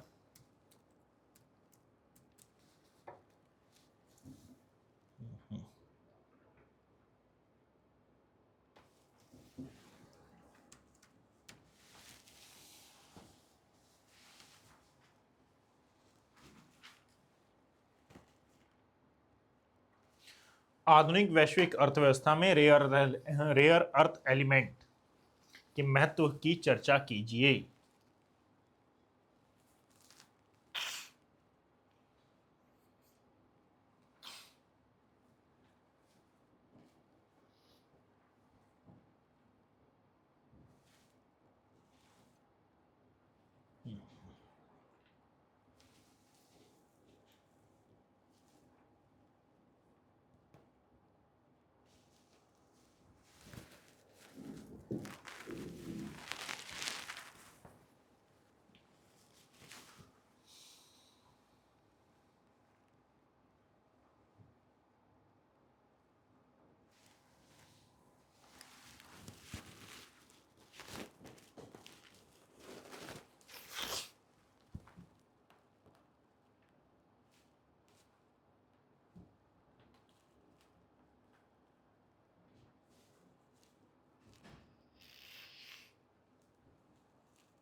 आप में से आधे स्टूडेंट को क्वेश्चन देखने पर ये लगा है कि जो क्वेश्चन है ये रेयर अर्थ एलिमेंट पर है। ठीक है, गलत नहीं है आप, लेकिन इस वर्ड को आप इग्नोर नहीं कर सकते। रेयर अर्थ एलिमेंट के सिग्निफिकेंस पर ये क्वेश्चन है। यदि मैं आपसे पूछता हूं, देखो असल में ये जो क्वेश्चन है ना, ये 2020 का क्वेश्चन है, और यदि ये 2020 का क्वेश्चन है तो आप ध्यान रखो कि अभी जो चल रहा है वो है 2026, और आप जो मेंस लिखने के लिए जा रहे हैं वो है 2026 का मेंस। और यदि इस समय हम इस क्वेश्चन को उठाएं तो आपका जो मेन इंट्रोडक्शन की बॉडी होगी या फिर इंट्रोडक्शन होगा, ये स्टार्ट कहां से होगा बताइए। मैं आपसे पूछता हूं कि 21वीं सदी का ऑयल किसे कहा जाता है? इस 21st ऑफ सेंचुरी की सबसे बड़ी पावर किसको कहा जाता है? शायद आपका आंसर होगा कि सर ऑयल है, लिथियम है, पेट्रोल है, ये जो तमाम प्रकार की नेचुरल गैसेस हैं ये हैं। लेकिन ये ना आधा सत्य है। और आधा सत्य क्यों है ये? बिकॉज कि यदि आप 21वीं सदी के पेट्रोल की बात करेंगे, 21वीं सदी के ऑयल की बात करेंगे, तो इसमें आता है लिथियम। क्या आता है? लिथियम। इसमें आता है कोबाल्ट। इसमें आपको देखने के लिए मिलेगा रेयर अर्थ एलिमेंट। बात समझिए। इसके अलावा आता है ऑयल वगैरह, ये सब कुछ। वाई? क्योंकि ये वो एलिमेंट्स हैं जिनका यूज आजकल इलेक्ट्रिक व्हीकल में हो रहा है, इनका यूज आजकल एक्सप्लोरेशन में बहुत ज्यादा हो रहा है, इनका इकोनॉमिक सिग्निफिकेंस बहुत ज्यादा है। ग्रेफाइट भी आजकल बहुत ज्यादा उपयोगी है। इवन निकल भी आजकल बहुत ज्यादा उपयोगी एलिमेंट में काउंट किया जाता है। Are you getting my point? इस बात को आप थोड़ा सा अंडरस्टैंड करिएगा। सो लिथियम है, कोबाल्ट है, रेयर अर्थ एलिमेंट है, ग्रेफाइट है, निकेल है। They are very very very very very very very important component for every economy on the present world. लेकिन फिर क्वेश्चन ये आता है कि चाइना इसको कंट्रोल क्यों नहीं कर रहा? चाइना एक्चुअली में एक्सपोर्ट कंट्रोल क्यों करता है? कि क्यों कर रहा है? ये इंपोर्ट कंट्रोल क्यों नहीं कर रहा, एक्सपोर्ट कंट्रोल क्यों कर रहा है? क्या बताया मैंने बताया है कि ये कि असल में इसने ना मॉडर्न ग्लोबल इकोनॉमी की यहां पर बात की है। और यदि यही क्वेश्चन प्रेजेंट सिनेरियो में आ जाए तो आपको ना इस क्वेश्चन का एनालिटिकल डायमेंशन क्लियर होना चाहिए। और दूसरी बात है कि असल में इस क्वेश्चन को कैसे आप प्रेजेंट सिनेरियो में एड ऑन करते हैं वो भी आपको पता होना चाहिए। और प्रेजेंट टाइम में यदि मान लो डिस्प्यूट कहीं पर बहुत ज्यादा चल रहे हैं, या फिर डिस्प्यूट ह्यूमन ज्योग्राफी के किसी कंटेक्स्ट को लेकर बहुत ज्यादा चल रहे हैं, तो उसमें आता है रेयर अर्थ एलिमेंट, उसमें आता है ग्रेफाइट, उसमें आता है कोबाल्ट, उसमें आता है लिथियम। इनको लेकर बहुत ज्यादा कॉन्ट्राडिक्शन चल रहे हैं। That is why present time के सिनेरियो में ज्योग्राफिकल टर्म्स के अकॉर्डिंगली ये क्वेश्चन इंपॉर्टेंट हो जाता है। यहां पर याद रखना कि रेयर अर्थ एलिमेंट इतने महत्वपूर्ण क्यों है, इसकी भी बात हुई है। और सिग्निफिकेंस की यदि बात हुई है तो आपको समझाना होगा कि what is the rare earth element. सबसे पहले तो समझाओ कि रेयर अर्थ एलिमेंट है क्या, और यहीं से अपने क्वेश्चन की आप शुरुआत करो। सॉरी, इन इंट्रोडक्शन की शुरुआत आप 21st सेंचुरी से करोगे, और यहां पर आप रेयर एलिमेंट को थोड़ा सा डिस्क्राइब करोगे। रेयर अर्थ एलिमेंट की जो प्लेसेस हैं इसको आप मेन बॉडी में मैप में शो करोगे। मैप में जब आपने इसको शो कर दिया तो फिर इसके बाद आप मेन बॉडी पर आओगे, और मेन बॉडी में अब कौन कौन से कंटेक्स्ट यहां पर एड ऑन करने होंगे। जैसे कि सबसे पहले इसकी स्ट्रेटेजिक इंपॉर्टेंस क्या है, क्या सबसे पहले इसकी स्ट्रेटेजिक इंपॉर्टेंस क्या है। दूसरी बात है कि इसका इकोनॉमिक सिग्निफिकेंस क्या है। तीसरी बात है कि ग्रीन इकोनॉमी में ये कैसे हेल्पफुल हो सकते हैं। चौथी बात है कि इंडिया की पोजीशन इसमें क्या है। और फिफ्थ पॉइंट यहां पर आ जाता है कि भाई जियोपॉलिटिक्स में इसका क्या रोल आपको देखने के लिए मिल रहा है। ये तमाम प्रकार के सिग्निफिकेंस आपको यहां पर मेंशन करना होगा। सबसे पहले यदि मैं बात करूं तो स्ट्रेटेजिक इंपॉर्टेंस क्या है। स्ट्रेटेजिक इंपॉर्टेंस ये है कि भाई रेयर अर्थ एलिमेंट आज के समय में मल्टी डायमेंशनल पर्पज से ये यूज हो रहे हैं। और यदि इनका यूज मल्टी डायमेंशनल है तो बट ऑब्वियस सी बात है कि यूजेस के आधार पर जो पावर है ये डिफाइन होती है।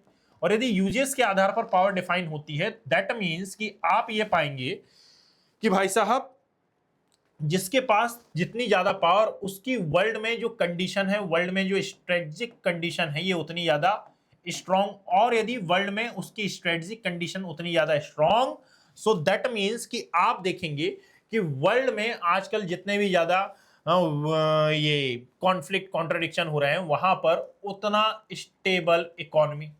दूसरी बात है कि जब आप इकोनॉमिक सिग्निफिकेंस की बात करोगे तो ये जो कोबाल्ट है, निकल है, रेयर अर्थ एलिमेंट है, हम मेनली रेयर अर्थ एलिमेंट को लेकर चलते हैं। सो यहां पर देखने पर मालूम चलेगा कि ये इकोनॉमी से डायरेक्टली कनेक्टेड है। यानी कि क्या कारण है कि आज के समय में जो यूएसए है ये ग्रीनलैंड पर अपना जो आधिपत्य है ये जमाना चाह रहा है। क्या कारण है कि भाई साहब ये जो यूएसए है ये मल्टीपल नेशन के साथ डिस्प्यूट में है, मल्टीपल नेशन के साथ ये कॉन्फ्लिक्ट अभी इसके चल रहे हैं। ग्रीनलैंड के साथ तो मेन कॉन्फ्लिक्ट ही क्रिटिकल एलिमेंट्स को लेकर है, रेयर अर्थ एलिमेंट को लेकर है। They are very important. Green economy की बात करोगे तो ग्रीन इकोनॉमी इसमें इसलिए आ जाती है क्योंकि मेनली फॉरेस्ट एरिया की यहां पर बात हुई, और अदर इंडिया के सिनेरियो में ये जरूरी है क्योंकि इंडिया ने 2047 तक एक्चुअली में डेवलप्ड कंट्री होने का जो टारगेट है ये रखा हुआ है, और 2047 तक नेट जीरो का हमको जो टारगेट है, हमारा जो टारगेट है हमको ये हासिल करना है 2070 तक नेट जीरो। ठीक है, जो इससे हो सकता है न्यूक्लियर एनर्जी में भी आजकल इसका प्रयोग हो रहा है, और जियोपॉलिटिकल कंटेक्स्ट जो इसके इंपॉर्टेंट हैं ही। Getting my point. अब यहां पर सबसे पहले कंसेप्ट समझो कि असल में रेयर अर्थ एलिमेंट में ना, जब रेयर अर्थ एलिमेंट को जब आप डिस्क्राइब करोगे तो वहां पर आप मेंशन करोगे कि इसमें ना लगभग 17 प्रकार के जो मेटेलिक एलिमेंट्स हैं ये आते हैं। यानी कि 17 प्रकार के मेटेलिक एलिमेंट्स का ये समूह है, और इनका जो यूज है ये मॉडर्न हाई टेक्नोलॉजी इंडस्ट्रीज में होता है। 17 एलिमेंट्स आपको याद करने की जरूरत नहीं है, यूपीएससी कभी भी आपसे लिस्ट नहीं पूछता है, लेकिन नंबर आपको याद होना चाहिए कि भाई कोई नया एलिमेंट यहां पर जोड़ा या घटाया तो नहीं गया है। रेयर अर्थ आखिर रेयर क्यों है, इसको भी आप एक दो लाइन में डिफाइन कर सकते हो, इंट्रोडक्शन में या फिर मेन बॉडी में कहीं पर भी। वास्तव में ये रेयर है क्या? नहीं है। असल में ये पृथ्वी पर उपलब्ध है, लेकिन इकोनॉमिकली वाइबल जो कंस्ट्रक्शन होता है, या फिर यूं कहा जाए कि कंसंट्रेशन होता है, ये बहुत ज्यादा कम है। एक्सट्रैक्शन बहुत अधिक अधिक होता है, प्रोसेसिंग इसकी बहुत ज्यादा महंगी होती है। दैट इज वाई इसको कहा जाता है रेयर अर्थ एलिमेंट। इसका मतलब ये नहीं है कि ये अर्थ पर रेयरली, क्या बोला मैंने, इसका मतलब ये बिल्कुल नहीं है कि ये अर्थ पर रेयरली प्रेजेंट है। इसका मतलब ये है कि इनका एक्सट्रैक्शन बहुत ज्यादा टफ होता है, बहुत ज्यादा महंगा होता है, बहुत ज्यादा कठिन होता है। कहां पाए जाते हैं? सो वर्ल्ड मैप को यदि आप देखोगे तो वर्ल्ड मैप में कई मेजर कंट्रीज हैं जहां पर आपको ये रेयर अर्थ एलिमेंट देखने के लिए मिलेंगे। लाइक चाइना वाला सेक्शन आता है, ऑस्ट्रेलिया में आपको देखने के लिए मिलेगा, यूएसए आता है, ब्राजील है, वियतनाम है। ठीक है, इसके अलावा यदि आप देखेंगे तो ये वियतनाम इस सेक्शन में आएगा, रशिया है, इंडिया है, ग्रीनलैंड है। इंडिया में कहां पर? तो ये जो कोस्टल एरिया है ना, यहाँ ग्रीनलैंड में भी ये मिलता है। यहाँ पर सबसे बड़ा प्रोड्यूसर कौन है? तो ये है चाइना, लेकिन केवल प्रोडक्शन नहीं, प्रोसेसिंग भी, ठीक है, यही करता है। तो यही इसकी स्ट्रेटेजिक इंपॉर्टेंस भी है। इसका उपयोग कई जगह पर किया जाएगा। इलेक्ट्रिक व्हीकल हैं, विंड टर्बाइंस हैं, सोलर पैनल्स हैं, सेमीकंडक्टर है, satellites, missile, artificial intelligence, robotics, mobile phones, है ना, मेडिकल इक्विपमेंट, सब में इसका यूज होगा। दैट मीन्स स्ट्रेटेजिक इंपॉर्टेंस के साथ साथ जियोपॉलिटिकल इंपॉर्टेंस भी है, और अदर इंपॉर्टेंस भी आपको यहाँ पर देखने के लिए मिलेंगी। इंडिया का पर्सपेक्टिव थोड़ा सा यदि आपको डिफाइन करना हो तो इंडिया के पर्सपेक्टिव से आप देख सकते हैं कि रेयर अर्थ एलिमेंट भारत में केरला, तमिलनाडु, ठीक है, आंध्रा, यहां पर जहां पर मोनोजाइट रेत मिलती है वहां पर ये आपको दिखाई देंगे। यहाँ जो काबिल है, और साथ में KABIL काबिल, और साथ में अदर जो हमारे ऑपरेशन प्रोजेक्ट्स हैं, क्रिटिकल मिनरल मिशन है, इंडिया ऑस्ट्रेलिया पार्टनरशिप है, इंडिया यूएसए कॉपरेशन है ना, ये तमाम प्रकार से हमारे लिए इंपॉर्टेंट हो जाता है। इसको आप याद रखिएगा। Are you getting my point? Environmental issues के बारे में यदि आपको डिफाइन करना हो तो एनवायरमेंटल इश्यूज को भी आप यहाँ पर डिफाइन कर सकते हैं, इसके बारे में भी याद रखो। ओके, नाउ अब हम आते हैं नेक्स्ट क्वेश्चन पर। नेक्स्ट पर यदि आप आएंगे, what are the factor responsible for the location of information technology industry in India? देखो, टेक्नोलॉजी इंडस्ट्री से रिलेटेड मैंने अभी एक न्यू टेक्नोलॉजी इंडस्ट्री नहीं, असल में जो लोकेशन फैक्टर्स ऑफ टेरेस्ट्री इंडस्ट्रीज हैं इनके बारे में मैंने अभी आपको बताया था। यानी कि लोकेशन बेस्ड एक क्वेश्चन था, उसी लोकेशन बेस्ड क्वेश्चन के अंतर्गत ये वाला क्वेश्चन भी आ जाएगा। Getting my point? पीडीएफ में ही लिखा हुआ है, explain the factors responsible for the concentration of cotton textile industries in western India. Okay, right. देखो, ये क्वेश्चन मैं यहां पर नोट डाउन करता हूं। क्वेश्चन क्या है? Explain the factors explain the factors responsible for the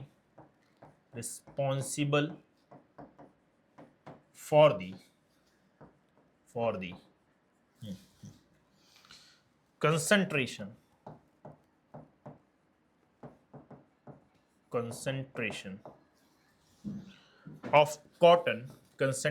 of cotton textile industry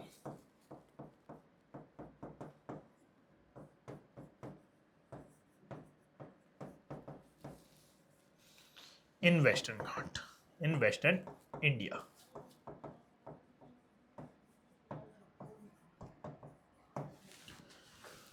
Okay, you have only 2 minutes for understanding this question and give me the theme of this question.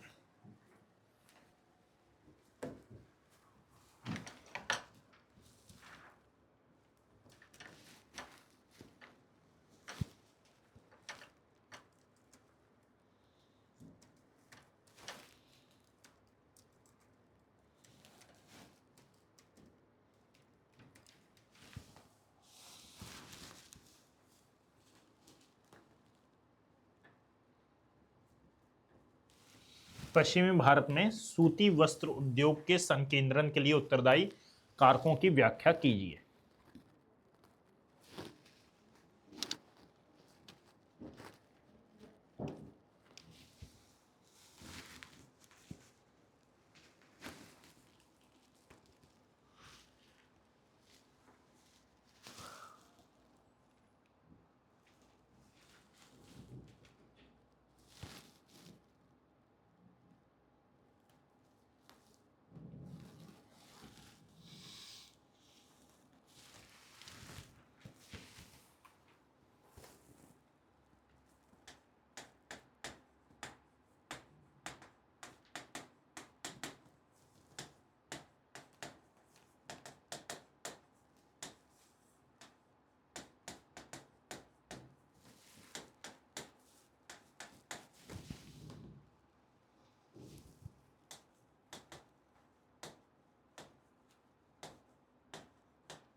चलो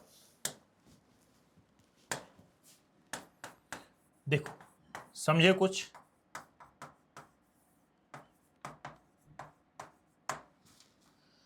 यदि आप इस question को फिर से ध्यान से पढ़ो तो आपको समझ में आ जाएगा कि ये cotton based industry, cotton textile industry के बारे में क्वेश्चन नहीं है।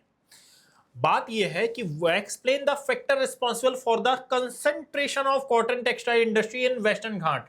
अगेन लोकेशनल एनालिसिस, ये लोकेशन के बारे में क्वेश्चन है। कैसे है?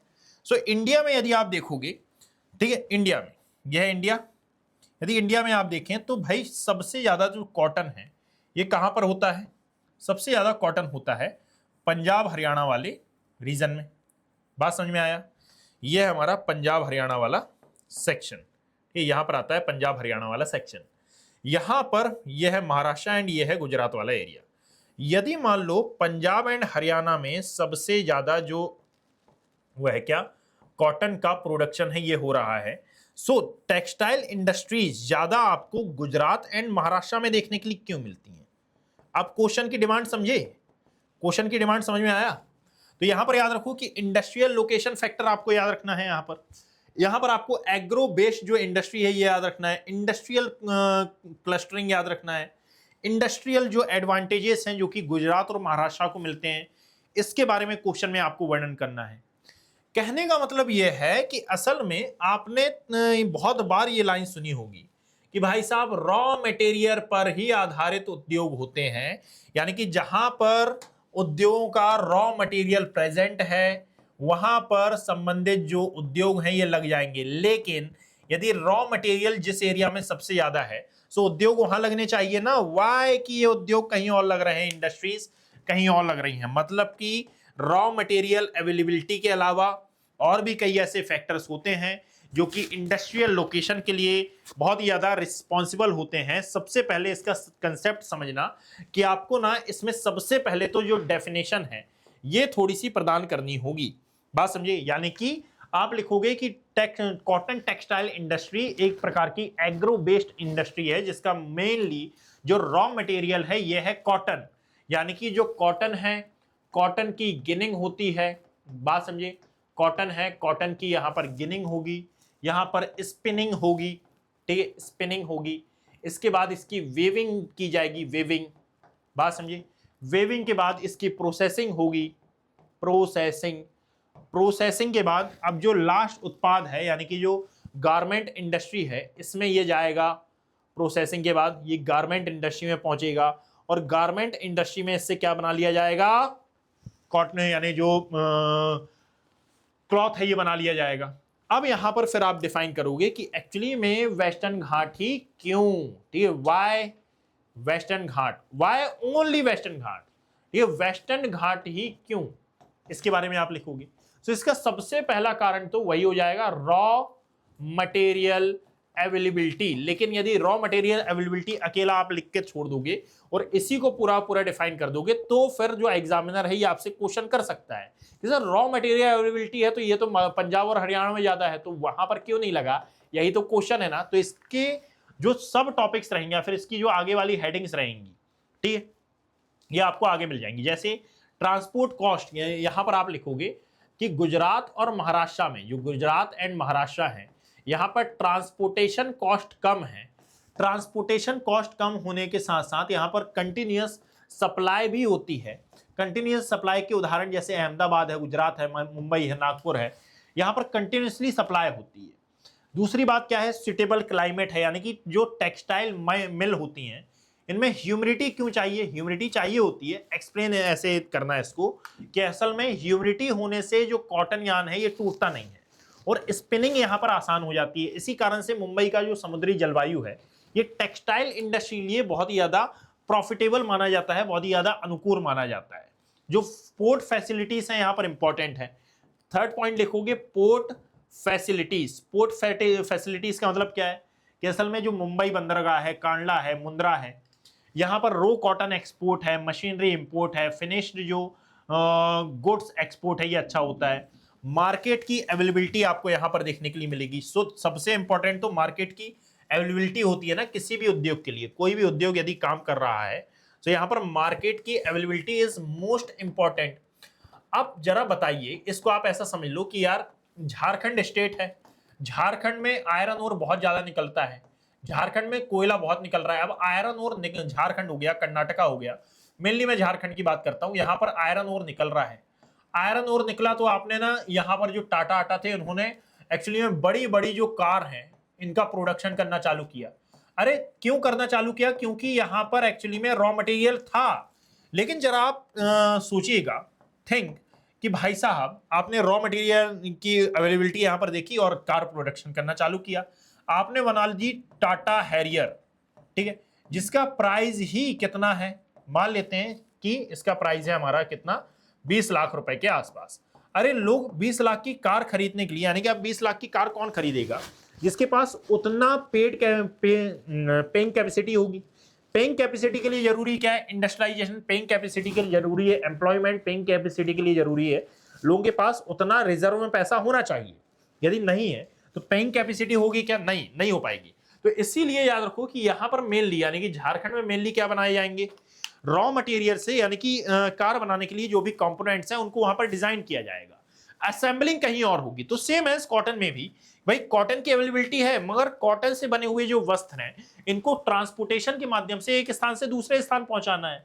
अब यदि इंडस्ट्री है तो मार्केट अवेलेबिलिटी होगी, लेबर अवेलेबिलिटी होगी, ये तमाम प्रकार की चीजें देखी जाती हैं। That is why textile industries ना लेबर इंटेंसिव बहुत ज्यादा मानी जाती है। क्यों मानी जाती है, क्योंकि इसमें स्पिनिंग होती है, वेविंग होती है, प्रोसेसिंग होती है, गारमेंट मैन्युफैक्चरिंग होती है। कैपिटल अवेलेबिलिटी भी बहुत ज्यादा मायने रखती है यहाँ पर, क्योंकि मुंबई लंबे समय से भारत की फाइनेंशियल कैपिटल्स रही है। यहाँ पर बैंक्स हैं, इन्वेस्टर्स हैं, बिजनेस कम्युनिटी हैं, ट्रेड नेटवर्क है यहाँ पर, और टेक्सटाइल इंडस्ट्री को ये बढ़ावा देते हैं। ट्रांसपोर्ट नेटवर्क का अच्छा है, एंटरप्रेन्योर कल्चर यहाँ पर बहुत ज़्यादा है, जैसे कि वेस्टर्न इंडिया में पारसी, गुजराती, मारवाड़ी बिजनेस कम्युनिटी है ना, इन्होंने शुरुआत से ही इंडस्ट्रियलाइजेशन में महत्वपूर्ण भूमिका निभाई है। और यही कंटेम्परेरी चेंजेस भी दिखाता है कि आज टेक्सटाइल इंडस्ट्री ओनली मुंबई या अहमदाबाद तक सीमित नहीं है, नई लोकेशन भी ये ढूंढ रही है, जैसे कि तिरुपुर, कोयम्बटूर, लुधियाना, नोएडा, पानीपत। ये विकसित क्यों हुई? क्योंकि टेक्नोलॉजी, ग्लोबलाइजेशन, अब ये प्रेजेंट टाइम की बात करना है आपको, globalisation, better transport, export policies, special economic zones ये बने हैं। दैट इज वाई ये आज के सिनेरियो में और भी ज्यादा इंपॉर्टेंट हो जाता है। I you getting my point? इस बात को आप याद रखिएगा। नाउ आगे आएंगे हम, अब आगे आएंगे। सो नेक्स्ट क्वेश्चन इज, हाँ थोड़े से और बचे हैं। Temperate, why the most of the world major industrial region located in the temperate region? Discuss. Why are the why are the sorry why are most of the world why are most of the world why are the most of the world major industrial location industrial major industrial major industrial location या region located in the temperate regions? ठीक है, बताइए। You have only 10 minutes for understand this question and give me the answer.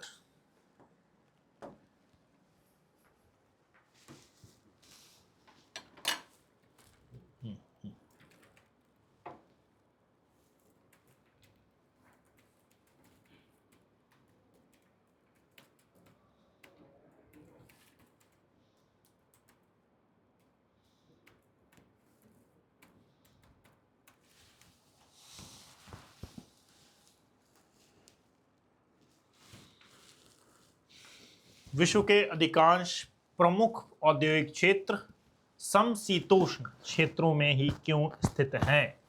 विवेचना करना है।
चलो देखो again, यहां पर I draw a world map and I ask का क्वेश्चन टू यू।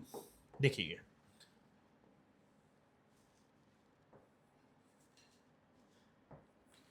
ऊपर आएंगे तो ये है हमारा नॉर्थ अमेरिका कॉन्टिनेंट वाला सेक्शन, ठीक है, दैट इज कैलिफोर्निया। यहाँ पर आओगे तो दैट इज अफ्रीका कॉन्टिनेंट। ये है Arabian peninsula, that is Indian subcontinent. यहाँ पर आता है south east Asia, Korean countries, Kamchatka peninsula. ये है Greece, Italy, Denmark, Norway, Sweden and Finland. ठीक है, ये कंप्लीट होते हुए देखो मैं आपसे कुछ क्वेश्चन कर रहा हूं एक रफली मैनर में मैप बनाकर। यह है भाई यूएसए, ये आता है जापान, ठीक है। इसके नीचे आता है साउथ एंड नॉर्थ कोरिया, ठीक। यदि आप देखेंगे तो यहां पर आता है चाइना, ये आता है ब्राजील, यहां पर आता है यूरोप। अब इन सभी में एक सिमिलैरिटी मुझे बताओ, ठीक। इन सभी में एक सिमिलैरिटी बताओ, तो क्या है ये similarity? They all are located on temperate region. What I say? They all are located on basically temperate region. What is the meaning of temperate region? Temperate region का मतलब है या तो शीतोष्ण या फिर समशीतोष्ण कटिबंधीय जलवायु वाले क्षेत्रों में ये मौजूद हैं। और क्वेश्चन की डिमांड भी यही है कि असल में आप बताइए कि अधिकांश जो इंडस्ट्रीज हैं इस समशीतोष्ण कटिबंधीय जलवायु वाले क्षेत्रों में क्यों मौजूद हैं। सो इंडस्ट्रियल ज्योग्राफी से रिलेटेड है, फिजिकल फैक्टर इसमें आते हैं, ह्यूमन फैक्टर्स आते हैं, हिस्टोरिकल इवोल्यूशन की यहां पर बात की जाती है, इकोनॉमिक डेवलपमेंट और रीजनल इनइक्वालिटी की भी बात आती है। इकोनॉमिक डेवलपमेंट और साथ में रीजनल इनइक्वालिटी की यहां पर बात आप करोगे। ये इतने सिग्निफिकेंट है, सॉरी इतने डायमेंशन है इस न्यूज के। यदि आप इंडिया में भी देखेंगे तो इंडिया में भी ना ये जो फैक्टर है ये थोड़ा सा वर्क करता हुआ आपको देखने के लिए मिलेगा कि जो दिल्ली वगैरह के आसपास का रीजन है ये थोड़ा सा इंडस्ट्रियल ग्रोथ वाला माना जाता है, लेकिन इंडिया के सिनेरियो में ना ही देखें तो ज्यादा अच्छा रहेगा, बिकॉज कि यहां पर एक वर्ड आया है, वर्ल्ड की बात यहां पर की गई है। Why are the most of the world major industrial location located on temperate region. Are you getting my point? बात समझे? ये थोड़ा सा आपको समझ लेना जरूरी है। इसके बारे में अब हम वर्णन करते हैं। देखो यार, इन सिंपल वर्ड्स यदि मैं आपको समझाऊं तो इसके बारे में जब आप लिखना चालू करोगे ना तो सबसे पहले industrial development is not equal to only climate की यहां पर बात करोगे। यानी कि भाई इंडस्ट्रियल डेवलपमेंट का मतलब बस क्लाइमेट, हाँ, इंडस्ट्रियल डेवलपमेंट का मतलब बस क्लाइमेट से नहीं है, इसके लिए अलग अदर जो फैक्टर्स हैं ये भी जिम्मेदार हैं। तो आप लिखना ऐसे कि what is the meaning of temperate climate. First of all you define the what is the meaning of temperate region. Temperate region में आप क्या करोगे, यहां पर आप एक वर्ल्ड मैप बनाओगे, यहां पर फिर आप वेस्टर्न यूरोप, ईस्टर्न एशिया, जैसा ये बनाया ना, वेस्टर्न यूरोप, ईस्टर्न एशिया, इन सभी को आप डिफाइन करोगे। इन सभी के बारे में आप थोड़ा थोड़ा लिख दोगे कि असल में ये वो एरिया है जो कि इंडस्ट्रियल रीजन में आते हैं, ये क्यों विकसित हुए। फिर यहां से एक आपका जो आंसर है ये चालू हुआ। इसमें सबसे पहला पॉइंट आएगा कि भाई यहां पर फेवरेबल जो क्लाइमेट है ये मौजूद है, फेवरेबल क्लाइमेट है, ये सबसे पहला कारण है। कैसे है फेवरेबल कारण? तो इसको एक्सप्लेन करने में आप लिखोगे कि यहाँ पर मॉडरेट टेम्परेचर है, हायर प्रोडक्टिविटी है, लेस हीट स्ट्रेस है ना, इसके कारण लॉन्ग वर्किंग आवर है, लॉन्ग वर्किंग आवर होते हैं और इंडस्ट्रियल ग्रोथ अच्छी होती है। यानी कि ट्रॉपिकल रीजन में हीट स्ट्रेस ज्यादा होता है, जो पोलर रीजन है यहाँ पर एक्सट्रीम कोल्ड होता है, और टेम्परेट रीजन इसीलिए सबसे ज्यादा अनुकूल माने जाते हैं। बात समझ में आया? मिनरल रिसोर्सेज की यदि आप बात करो तो दूसरा रीजन यहां पर आ जाएगा कि इंडस्ट्रियल रिवॉल्यूशन के समय हुआ क्या था।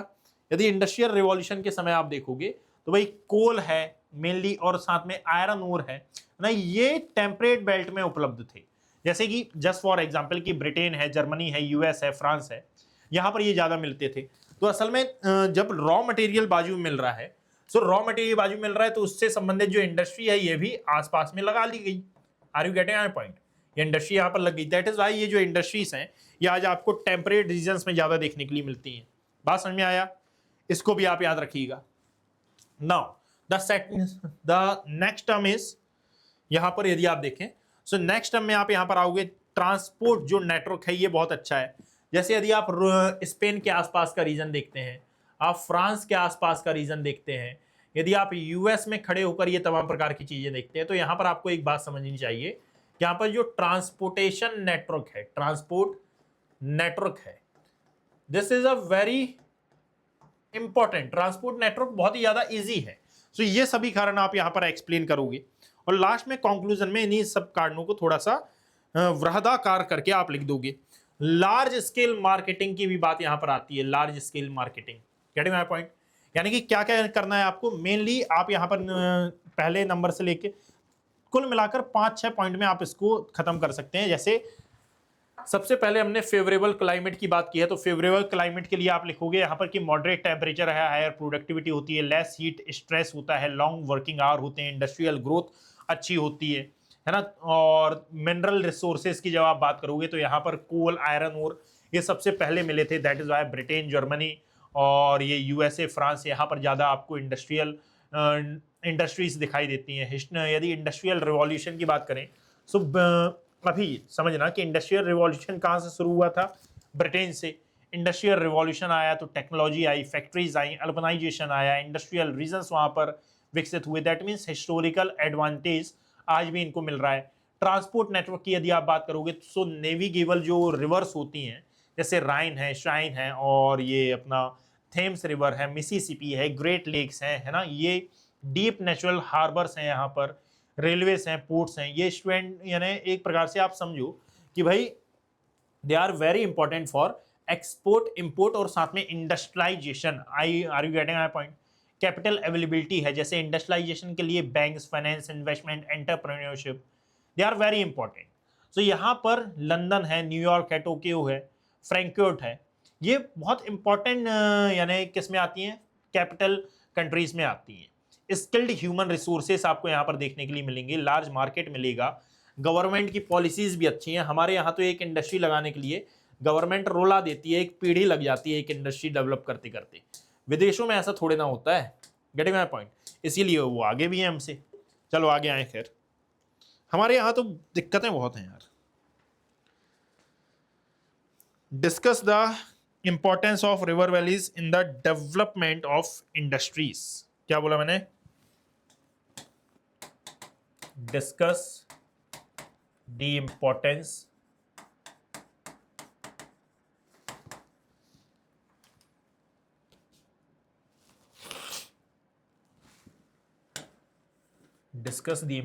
of river valleys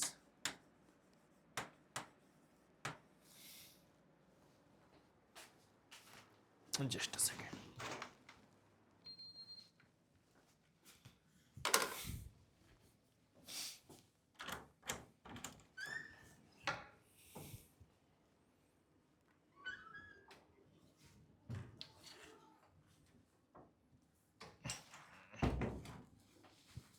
स्मेल आ रही है भी।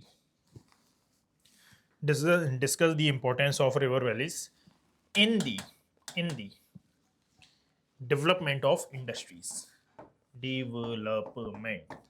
Development of the industries. देखो आज की थीम का लास्ट क्वेश्चन है ये, तो इसको ध्यान से सॉल्व करना है, ठीक है ना। You have only 10 minutes. Sorry, you have only 2 minutes for understanding this question. After that, we'll continue.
Now देखो, यदि आप इसकी थीम निकालोगे, सो थीम क्या निकल के आएगी?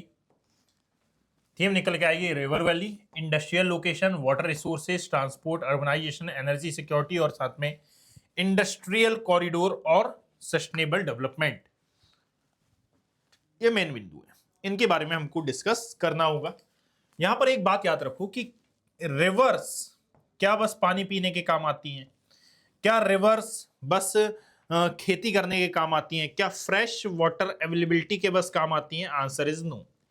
याद रखिएगा कि रिवर वैली बस फिजिकल फीचर नहीं है, ये एक प्रकार का इकोनॉमिक कॉरिडोर भी है। जैसे कि लाइक यदि आप इंडिया में बात करोगे, इन इंडिया यदि हम डिस्कस करें, ये इन इंडिया, जैसे लाइक आप north India and south India का कंपैरिजन करना, आपको ना एक कॉमन सी बात समझ में आ जाएगी। और ये कॉमन सी बात क्या है? सो देखो, एक्चुअली में यदि आप इंडिया के पर्सपेक्टिव से देखें तो भाई यहां पर आपको देखने के लिए मिलती है गंगा रिवर वैली, यहां पर आती है Brahmaputra river valley, getting my point. यहां पर आपको देखने के लिए मिलेगी दामोदर रिवर वैली, यहां पर आती है कृष्णा रिवर वैली, यहां पर आती है Krishna river, Kaveri river valley. ये जो ऊपर वाला सेक्शन है, यहां पर आपको दिखाई देती है नर्मदा रिवर वैली।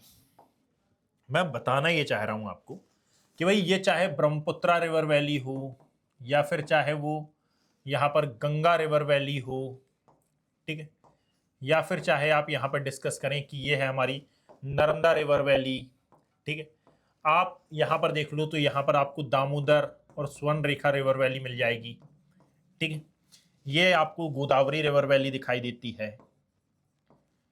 बेसिकली ये है हमारी कृष्णा रिवर वैली, ठीक है। यहाँ यदि आप और आगे आओगे तो ये हमारी Kaveri river valley, getting my point.